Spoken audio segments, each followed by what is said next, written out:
Bismillahirrahmanirrahim. Assalamualaikum warahmatullahi wabarakatuh.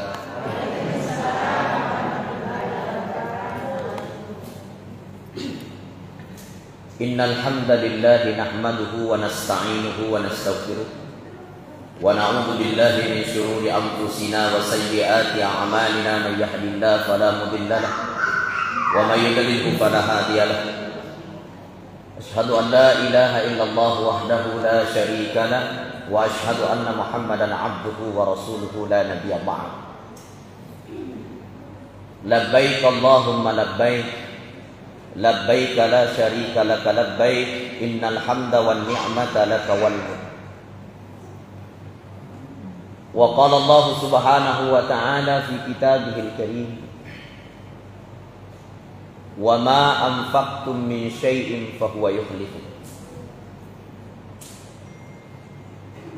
Wa qala Rasulullah sallallahu alaihi wasallam, al-umratu ila al-umrati kaffaratun lima bainakuma. Saya muliakan, saya hormati Puang Andik Makulau bersama keluarga. Saya muliakan, saya hormati Ibu Haja Basira, perwakilan PT Bima Lindo Hajar Aswad Aslam Group of Company Kota Parepare. Saya muliakan, saya hormati Kepala Kantor Cabang PT Bima Lindo Hajar Aswad Kabupaten Pindrang bersama keluarga. Saya muliakan, saya hormati para duyufur rahmah, calon-calon tamu Allah subhanahu wa ta'ala, yang insya Allah semua yang hadir akan dipanggil oleh Allah untuk umrah dan haji.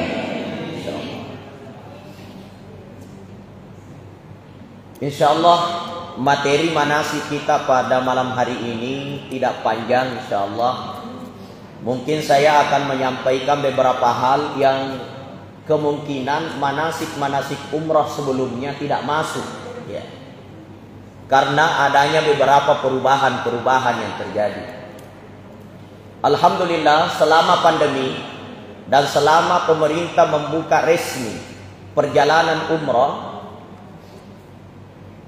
kami sudah memberangkatkan 4 gelombang, dan ini adalah gelombang kelima selama pandemi. Pertama, kami memberangkatkan tanggal 8 bulan Januari 2022. Selesai itu kami memberangkatkan tanggal 28 Januari. Ya. Kemudian berangkat gelombang ketiga itu didampingi langsung oleh saya pada tanggal 5 Februari. Dan saya pulang termasuk baru-baru pulang dari perjalanan umroh ini. Dan insya Allah Bapak Ibu akan berangkat tanggal 7. Ya, tanggal 7 itu pemberangkatan kita insya Allah. Iya. Jadi kita berangkat tanggal 7 pagi, sudah terbang ke Jakarta. Kemudian kita akan mengikuti prosesi protokoler kesehatan, yaitu PCR. Nantinya kita ada hotel karantina. Kemudian di hotel itu kita transit sejenak untuk PCR selama 1 kali 24 jam. Kemudian di tanggal 8 kita sudah terbang menuju ke Madinah Al-Munawwarah. Insya Allah sesampai kita nanti di Madinah,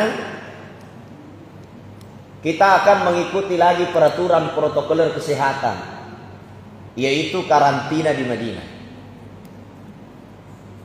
Karantina di Madinah selesai itu, kita sudah bisa melaksanakan ibadah seperti biasanya di Masjid Nabawi Madinah Al-Munawwarah. Selesai nanti itu, barulah kita akan menuju ke Tanah Suci Makkah seperti biasanya. Ya, kemudian setelah itu kita ikuti prosesi kegiatan umroh yang dimulai dengan nantinya kita ambil mikot di Bir Ali, kemudian sampai di Makkah kita akan melaksanakan kegiatan tawaf, kemudian kita akan sa'i dari Safa ke Marwah. Selesai itu kemudian tahallul, gunting sedikit rambut atau boleh gunting keseluruhan.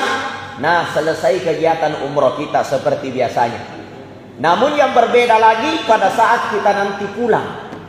Sesampai di Indonesia kita akan ada karantina lah. Ya, jadi yang kasih karantina nama itu ke Indonesia. Karantina di Indonesia itu aturan Kementerian Kesehatan, vaksin 1 berangkat umroh dia harus karantina 7 hari. Kalau dia sudah vaksin 2, karantinanya 5 hari. Kalau dia sudah vaksin 3 atau booster, karantinanya 3 hari. Itu peraturannya. Iya. Lalu bagaimana ketika kita mau berangkat nanti umroh, ada yang positif corona. Contoh, Bapak Ibu berangkat ke Jakarta, kemudian diperiksalah kita, kemudian kita ini positif corona, maka secara aturan kita tidak bisa berangkat pada saat itu. Kita harus undurkan untuk berangkat umroh. Gitu. Lalu apakah paket umrohnya itu batal? Tidak batal. Akan tetapi ditunggu dia kembali negatif COVID. Artinya apa? Dia akan berangkat di pemberangkatan kita selanjutnya tanpa ada tambahan biaya. Itu kalau dia positif. Gitu. Lalu ketika kita pulang dari umrah nanti, tapi insya Allah biasanya kalau mau berangkat tidak ada yang positif, insya Allah. Amin. Amin. Ya. Insya Allah tidak ada yang positif kalau mau berangkat, insya Allah. Ya, semua negatif COVID, insya Allah. Ya. Nanti setelah kita pulang, biasanya kalau kita sudah pulang itu di sini nih banyak yang positif. Tapi positifnya di Indonesia, bukan di Saudi. Ya. Di Saudi insya Allah aman, tidak ada positif, insya Allah. Cuma nanti sampai di Indonesia kita di PCR di bandara. Pada saat PCR di bandara di sini nih banyak yang terkonfirmasi positif COVID-19. Lalu bagaimana ketika dia terkonfirmasi positif COVID-19? Maka dia harus mengikuti proses karantina sesuai aturan pemerintah di Wisma Atlet Jakarta. Gitu. Selama 10 hari. Kita mengikuti karantina di Wisma Atlet. Pokoknya makanannya elit di situ karena biaya pemerintah. Makanannya elit, hotelnya elit. Kalau kita tidak COVID, Bu, kita tidak bisa masuk di Wisma Atlet. Makanya dinikmati. Ya Allah, terima kasih holiday saya ini ditambah ya Allah. Ya tuh. Jadi kalau positif itu jangan takut. Jangan takut. Orang dari tanah suci itu Pak, kalau orang Indonesia dari dulu, kalau pulang itu, kalau dia tidak batu-batu, kadang-kadang dia ingusan Pak. Ya, kodena bolo-bolo kecek deh, moriore. Jadi, angkadan naturiolota maka tidak mabrur itu haji dan umrahnya orang Indonesia, kodena bolokan atau dena batu-batu lesuk ke Indonesia. Nah, itu, ya, itu biasanya terjadi Pak. Lalu saat ini ada lagi pemeriksaan yang disebut dengan COVID. Sebagai orang beriman harus satu, Bu, bekalnya satu. Husnuzan ilallah, prasangka baik sama Allah. Jadi kalau kita pulang, Bu, nanti diperiksa di bandara, kemudian kita positif, maka kita dibawa ke Wisma Atlet. Nikmati itu Wisma Atlet, enak sekali itu. Enak sekali. Tidak main-main saya. Banyak teman saya Pak, pengurus umroh yang pulang, jamaahnya tidak positif, malah pengurus travelnya positif Pak. Dibawa ke Wisma Atlet, ternyata Wisma Atlet itu enak. Kenapa enak? Satu, makanannya terjamin. Yang kedua, obat-obatan terjamin. Dicek jantungnya, dicek darahnya, dicek kolesterolnya, dicek tulang-tulangnya, semua dicek Pak. Bahkan kemungkinan kalau laki-laki lama syahwat dicek di situ semua. Saking hebatnya itu Wisma Atlet itu. Ya. Kemudian pagi-pagi boleh berolahraga di luar di pekarangan Wisma Atlet itu. Ya, tidak ada yang susah, Pak. Tidak ada yang susah. Jadi yang mengatakan itu nanti karantina, tidak boleh keluar kamar, kayak di penjara di dalam, itu salah, Pak. Di Wisma Atlet itu dibebaskan sebebas-bebasnya. Yang penting pakai masker, kemudian berolahraga dibebaskan, bukan di penjara dalam kamar, gitu. Jadi Bapak Ibu nanti kalau pulang tiba-tiba terkonfirmasi COVID, maka langsung niat, ya Allah terima kasih holiday saya di Jakarta ini saya ditambahkan ya Allah, ya. Kapan lagi Pak mau holiday ke Jakarta? Orang Pare-Pare kalau ke Jakarta rata-rata juga kami beli barang, mas sewa hotel itu Pak, ini tidak disewa, gratis, ya. Makanannya gratis, olahraga di pekarangannya, menikmati pemandangan Wisma Atlet gratis semua, Bu. Makanya yang positif 10 hari nikmati Wisma Atlet, insya Allah. Ya, gitu ya. Bagaimana Bu? Siap positif? Jadi seperti itu Bu. Bawa kepada husnuzan ilallah, prasangka baik saja sama Allah. Ya, kalau kita terkonfirmasi positif, tidak usah takut, tidak usah takut. Dari dulu buru ketawelle supule Mekah. Ya, yang namanya ajal itu Pak sudah ketetapan Allah. Idza jaa ajaluhum la yastakhiruna sa'atan wa la yastaqdimun. Kalau ajalnya orang sudah tiba Pak, tidak bisa ditambah, tidak bisa dikurangi. Itu konsepnya. Iya, ada orang sakit tidak mati-mati, baru-baru Pak. Kalau tidak salah itu di daerah Pindrang itu terjadi Pak. Iya, ada dokter vonis pasiennya tidak lama lagi bertahan. Kenapa? Jantungnya sudah bocor. Ternyata dokternya duluan mati daripada pasiennya Pak. Iya. Artinya apa? Tidak, kematian itu sudah rahasia Allah, ya. Bahkan bisa saja duduk-duduk kita di sini tanpa buang kipas anginnya nagap pakai mati ki. Tidak ada yang tahu itu, Pak. Maka dari itu sudahlah kita husnuzan sama Allah, prasangka baik sama Allah. Ya. Itu konsep bagaimana menikmati perjalanan umroh ini. Ya. Kemudian Bapak Ibu, karantina itu bukan sesuatu yang susah, bukan. Jadi nanti kita sampai di Madinah ada 5 hari karantina. Ya, itu jangan dibawa susah, nikmati hotel karantina yang ada di Madinah. Selama ini kan banyak orang pergi keluar kota sewa hotel. Saat ini dikasih hotel gratis 5 hari, nikmati tuh hotel Madinah 5 hari. Ya, seperti itu ya. Jadi itu konsep perjalanan umroh new normal. Ya, yang terjadi saat ini. Ya. Jadi tidak ada yang susah. Bapak Ibu dirahmati Allah, saya baru lebih 1 minggu pulang dari umrah.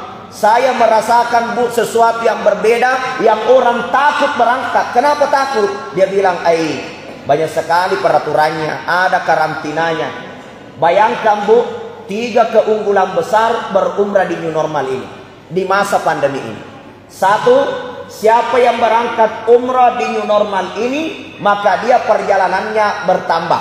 Kalau dulunya dia umrah 11 hari, sekarang jadi 20 hari. Banyak orang itu selalu minta, Ustaz berapa ku bayar kalau mau tambah harinya ya? Ditambahkan maki ini. Ya, ditambahkan maki 20 hari perjalanannya, ya. Ya. Perjalanannya untuk apa? Untuk uzlah. Apa itu uzlah? Menyendiri di kamar, memperbanyak zikir, memperbanyak ngaji, memperbanyak doa. Itu uzlah. Nabi SAW sengaja meninggalkan rumahnya, masuk ke Gua Hira, uzlah. Zikir, doa, tidak dia puasa di dalam, ya. Itu dilakukan Nabi di Gua Hira. Jadi kita dilatih juga nanti seperti Nabi di Gua Hira, dilatih di dalam hotel. Ya begitu, uzlah namanya. Lepaskan dulu persoalan-persoalan dunia, banyak zikir kepada Allah. Itu di dalam hotel karantina. Kelebihan 2, Bu, kelebihan 2 umroh sekarang, pahalanya berlipat-lipat. Berlipat-lipat. Kenapa berlipat-lipat Bu? Karena perjalanan kita ini, kita mengeluarkan dana yang banyak. Dana yang banyak. Dulu umrah kalau paket kita di sini biasanya cuma 20 juta. Paket kita cuma 20 juta. Sekarang paket kita berubah menjadi 31 juta, 32 juta. Berarti dananya banyak yang keluar. Dana yang banyak keluar Bu dalam perjalanan haji dan umrah, jangan kita takut. Jangan kita takut. Karena dana yang kita keluarkan itu sudah dijanjikan oleh Allah. Apa janjinya Allah? Wa ma anfaqtum min syai'in fahuwa yukhlifu. Yang kau keluarkan di jalan Allah untuk perjalanan ini, Allah pasti tambah, yukhlifu, berlipat, tidak bisa terhitung banyaknya. Makanya itu orang Pak yang selalu merangkak umrah itu rezekinya selalu mengalir. Karena ada jaminannya dalam Al-Quran. Ada jaminannya Rasulullah SAW bahwa umrah itu akan memperlancar rezeki. Terutama Bu, saya ajarkan doa yang diajarkan oleh Syekh Athaillah As-Sakandari itu ketika kita masuk di tanah haram, apabila kita meminum air Zam-Zam. Diajarkan itu doa minta rezeki Pak. Kenapa? Air Zam-Zam itu tidak pernah putus. Mulai dari zaman ke zaman, dari Nabi Ibrahim alaihissalam itu air Zam-Zam tidak pernah putus Pak, diminum orang, dan dia tidak pernah habis. Loh, jadi orang yang berdoa di situ paling bagus. Kata Syekh Athaillah, kita minta rezeki. Ya Allah, berikan saya rezeki seperti air Zam-Zam. Manfaatnya banyak, tidak pernah putus, tidak pernah habis, bahkan diambil orang pun terus bertambah. Nah itu orang ambil air Zam-Zam, setiap jamaah umrah, jamaah haji bertambah terus. Nah, itu tidak putus, walaupun diambil orang bertambah terus. Nah, itu doa sangat bagus tuh. Ya. Apalagi kalau banyak utang Bu. Nah, ini doa paling bagus, paling khusyuk kita minum air Zam-Zam. Ah itu. Jadi jemaah rahmat Allah Subhanahu Wa Taala, itu adalah keunggulan yang kedua. Ya. Kemudian yang ketiga, di sini tempatnya kita betul-betul menunjukkan kepasrahan kita kepada Allah. Coba itu Bu, kalau kita sholat, selalu kita baca itu, Inna sholati wa nusuki wa mahyaya wa mamati lillahi rabbil alamin. Ya, sesungguhnya sholatku, sesungguhnya ibadahku, sesungguhnya amalku, sesungguhnya hidupku, sesungguhnya matiku, kuserahkan semua kepada Allah. Jadi apa yang membuat kita takut? Gitu. Saya mau tambah sedikit Bu, boleh ditambah. Sesungguhnya salatku, sesungguhnya ibadahku, inna salati wa nusuki wa mahyaya wa mamati wa karantina wa corona lillahi rabbil alamin. Ya, serah kami semua sama Allah. Karantinanya juga, karena ada orang Pak tidak mau di karantina, takut. Ada orang hatinya itu tidak mampu terima karantina sehingga dia tidak mau umrah Pak. Padahal dalam salat itu saya serahkan hidupku, matiku, masalahku, persoalanku kepada Allah. Jangan cuma itu, tambah karantinaku kuserahkan juga sama Allah. Begitu, itu namanya beriman. Tempat kepasrahan itu ada pada puncak persoalan, puncak masalah. Dan pada saat kita umrah di pandemi itu, insya Allah di situ tempatnya kita menyerahkan diri penuh kepada Allah. Balaman aslama wajhahu lillah fahuwa muhsinun falahu ajruhu inda rabbi wala khaufun alaihim wala hum yahzanun. Orang yang menyerahkan diri sepenuhnya kepada Allah, itulah yang mendapatkan kesempurnaan ibadah. Jadi pasrah yang paling besar itu berumrah di musim pandemi ini. Mudah-mudahan Bapak Ibu semua termasuk di situ, insya Allah. Jadi saya kira apa yang saya sampaikan sebagai manasik pada kesempatan yang sangat berbahagia ini tidak perlu terlalu panjang, tidak perlu terlalu panjang. Ya, yang terakhir ingin saya sampaikan Bapak Ibu, satu terpenting Bapak Ibu, kerinduan kita kepada Baitullah. Bu, rindu sama Baitullah? Rindu. Nabi sallallahu alaihi wasallam menjamin, ya, Rasulullah sallallahu alaihi wasallam katakan, al-muwajahatu fi baitillahil haram fa huwa barakah. Siapa orang yang sering bermuwajahah, bertatapan langsung dengan Ka'bah, ya, fa huwa barakah, dalam hidupnya berkah. Itu jaminan Nabi, Pak. Ya, jaminan Nabi. Ya. Saya berikan satu contoh, ya. Coba lihat Ibu Haji Basir itu bercahaya mukanya. Kenapa bercahaya? Selalu berwudu dengan air Zam-Zam. Ya. Itu ada berkah di situ. Ya, berkah. Menatap Ka'bah itu berkah. Menatap Ka'bah itu berkah. Jadi kalau mau berkah hidup, tak datang di sana tatap-tatap Ka'bah, ya Allah. Ya. Apalagi kita berhadapan dengan multazam, Nabi katakan tidak ada doa yang tertolak di mana dia ketika berdoa fi amamil multazam, pas dia berdoa di depan multazam. Ya, jadi di depan antara pintu Ka'bah itu minta sama Allah, doa sama Allah, minta semua persoalan kita di hadapan Allah.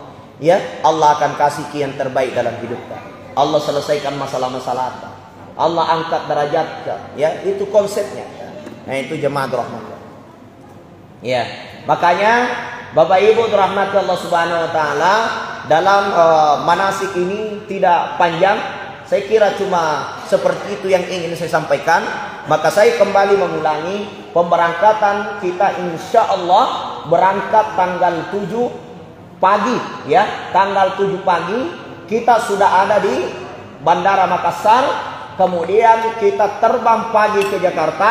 Tanggal 8 kita masuk di hotel untuk PCR. Dan tanggal 7 itu kita masuk di hotel karena kita sudah berada di Jakarta. Tanggal 8 paginya kita sudah terbang langsung ke Madinah. Insya Allah perjalanannya dilancarkan oleh Allah Subhanahu wa taala.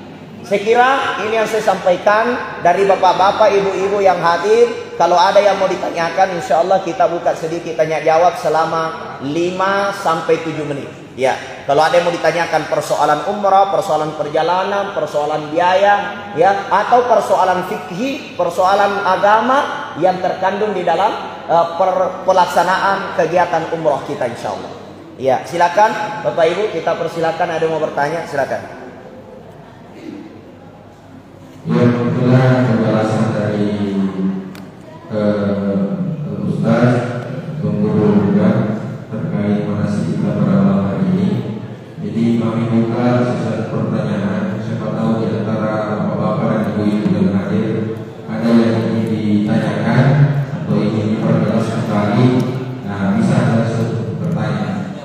Silakan. Ya, silakan.